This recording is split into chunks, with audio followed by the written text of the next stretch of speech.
Hello everyone, this is Shivangi. Welcome to Shiv classes. Video में discuss करने वाले हम फाइनेंशियल इंस्टीट्यूशन, वित्तीय संस्थाएं क्या हैं, कौन सी हैं। तो MEC 110 का ये आपका सेकंड टॉपिक है। तो चलिए स्टार्ट करते हैं। तो फाइनेंशियल इंस्टीट्यूशन की बात करें हम, तो ये फैसिलिटेट करती है फाइनेंशियल सर्विसेज, ठीक है। वित्तीय सहायता जो है प्रोवाइड करती है, प्रदान करती है। लाइक डिपॉजिट, डिपॉजिट मतलब जमा, लोन यानी ऋण, इन्वेस्टमेंट यानी निवेश, और असेट मैनेजमेंट परिसंपत्ति का प्रबंधन जैसी वित्तीय सेवा या है लोगों को प्रदान करती हैं। जैसे इसमें आप कौन सी है फाइनेंशियल इंस्टीट्यूट, लाइक बैंक्स, ठीक है। बैंक्स में हम अपना डिपॉजिट कराते हैं, वहाँ से हमें लोन भी मिलता है। इंश्योरेंस कंपनी हो गई और इन्वेस्टमेंट फर्म, ये सारे किसके एग्जांपल है, फाइनेंशियल इंस्टीट्यूशंस के, ठीक है। दे प्ले की रोल इन इकोनॉमिक ग्रोथ। भाई ये इकोनॉमिक ग्रोथ में देश के जो है आर्थिक विकास में मदद करती है। कैसे सेविंग का मोबिलाइज करना है, ठीक है, आवंटन करना है कि किस तरीके से जो है जो सेविंग्स है, भाई जो डिपॉजिट है उसको किस तरीके से लोन देना है। लोन लोग जो बिजनेस है वो लोन लेंगे, इन्वेस्टमेंट करेंगे आगे, जिससे इकोनॉमी क्या होगी, भाई इकोनॉमी की ग्रोथ होगी ना, आर्थिक विकास होगा ना देश का। तो इसी तरीके से जो है फाइनेंशियल इंस्टीट्यूशन जो है मदद करते हैं। Financial institution act as a intermediaries, ठीक है, मध्यस्थ के रूप में काम करते हैं बिटवीन सेवर एंड बोरो। अब हम जो डिपॉजिट करते हैं, हम डायरेक्ट तो नहीं अब अपना पैसा किसी को भी ऐसे लोन पे दे देंगे। बैंक एक क्या है, भाई विश्वसनीय संस्था है। आप जाएंगे, अपना आपका पता, आपका बैंक में पैसा सेव है, बैंक के पास अपना पैसा तो नहीं है ना कि वो आगे जो कस्टमर लोन लेने आ रहे हैं उनको पैसा लोन पे पैसा दे देगा, ठीक है, ऐसा तो नहीं होता ना। तो कस्टमर जो जाके सेव करा रहे हैं, जो उन्होंने डिपॉजिट कराया, उसी को भाई उसी के थ्रू क्रेडिट क्रिएशन करता है बैंक, ठीक है। और भाई जिनको ज़रूरत है, नीड है, उनको वो पैसा जो है लैंड करता है, और जिसके बदले में उन्हें इंटरेस्ट और जो भी प्रिंसिपल जो अमाउंट रहता है वो उन्हें वापस करना होता है फिर, ठीक है, जो जितने भी साल के लिए उन्होंने लोन लिया रहता है। तो टाइप्स अब देख लेते हैं फाइनेंशियल इंस्टीट्यूशन के इंडिया के अंदर। पहला है कमर्शियल बैंक। कमर्शियल बैंक जो हमें अपने आसपास दिखते हैं, like state bank of India है, सेंट्रल बैंक ऑफ इंडिया है, बैंक ऑफ बड़ौदा है। ये सारे क्या हैं, जितने भी प्राइवेट बैंक्स और हमारे, तो वो सारे कमर्शियल बैंक है जो हमें अपने आसपास दिखते हैं। तो ये लोन्स प्रोवाइड करते हैं, सेविंग जो है जो डिपॉजिट होती है वो यहाँ पे स्वीकार करते हैं। बैंक अकाउंट्स यहाँ ओपन कर सकते हैं, बैंक ओवरड्राफ्ट, तो सब अपने कस्टमर को सारी चीज़ें जो है प्रोवाइड करते हैं। और इंटरेस्ट के बदले में यहाँ पे जो इंडिविजुअल को ये देते हैं लोन, उसके बदले में उन्हें इंटरेस्ट मिलता है, ठीक है।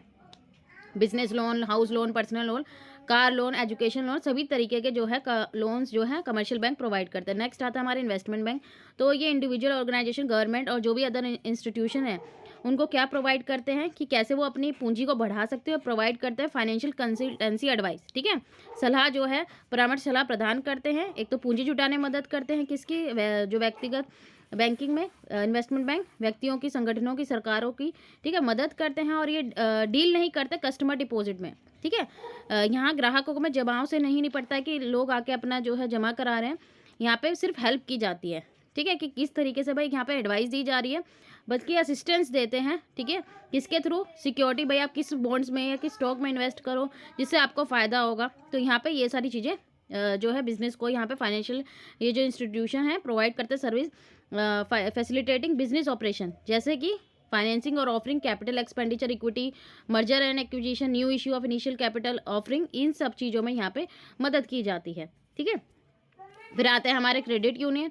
तो ये भी financial institution like commercial bank, non profit institution create करती हैं कि यहाँ पे ये क्या है, गैर लाभकारी संस्था है जिसका निर्माण, स्वामित्व और संचालन इसके सदस्यों द्वारा किया जाता है। क्रेडिट यूनियन प्रोवाइड करता है ट्रेडिशनल बैंक की सर्विस, उन जो उसके मेंबर्स होते हैं, जैसे अकाउंट ओपनिंग, इशू करना क्रेडिट का लोन, ठीक है। तो यहाँ क्रेडिट यूनियन चार्ज करता है इंटरेस्ट और account fees just like bank, ठीक है। अगर वो यहाँ पे री इन्वेस्ट करने हैं प्रॉफिट इनटू प्रोडक्ट दे ऑफर, ठीक है, लेकिन वो री इन्वेस्ट करते हैं जो भी प्रॉफिट हुआ उनको, कि वो जो प्रोडक्ट दे रहे हैं वो जो ऑफर कर रहे हैं, ठीक है। और bank however banks provide this profit to their shareholder, लेकिन बैंक क्या करता है, जो उसे प्रॉफिट होता है, जो उसके शेयर धारक होते हैं उनको दे देता है। लेकिन क्रेडिट यूनियन ऐसा नहीं करता, उसको जो प्रॉफिट होता है उसको वो री इन्वेस्ट करता है, जो भी वो प्रोडक्ट प्रोवाइड कर रहा है उसमें। फिर आता है हमारा इंश्योरेंस कंपनी। तो ये नॉन बैंक फाइनेंशियल इंस्टीट्यूशन है, यहाँ पे बीमा कंपनियाँ, गैर बैंक वित्तीय संस्थाओं के परिचित प्रकार हैं ये, ठीक है। गैर बैंकिंग, नॉन बैंकिंग है, ये ऑफर करती है इंश्योरेंस सर्विस किसको, इंडिविजुअल को भी, ऑर्गेनाइजेशन को भी। तो इंश्योरेंस जो है वो प्रोटेक्शन आपको प्रोवाइड करता है। इंश्योरेंस आपको पता है, जो भी फाइनेंशियल रिस्क है, आपका लाइफ इंश्योरेंस है, हेल्थ इंश्योरेंस है, होम शॉप, जो भी जिससे भी रिस्क एसोसिएट है, आपने जिसका भी बीमा करा रखा है, तो वो आपको यहाँ पे प्रोवाइड करता है। उसके बदले में आपको प्रीमियम जो भी है हर साल या मंथली या जैसा भी आप पे करते हैं, ठीक है। उसके बदले में अगर आपको वो जिस भी चीज़ के लिए आपने इंश्योरेंस कराया वो घटना घट जाती है, तो फिर इंश्योरेंस कंपनी आपको फाइनेंशियल जो है मदद प्रोवाइड करती है।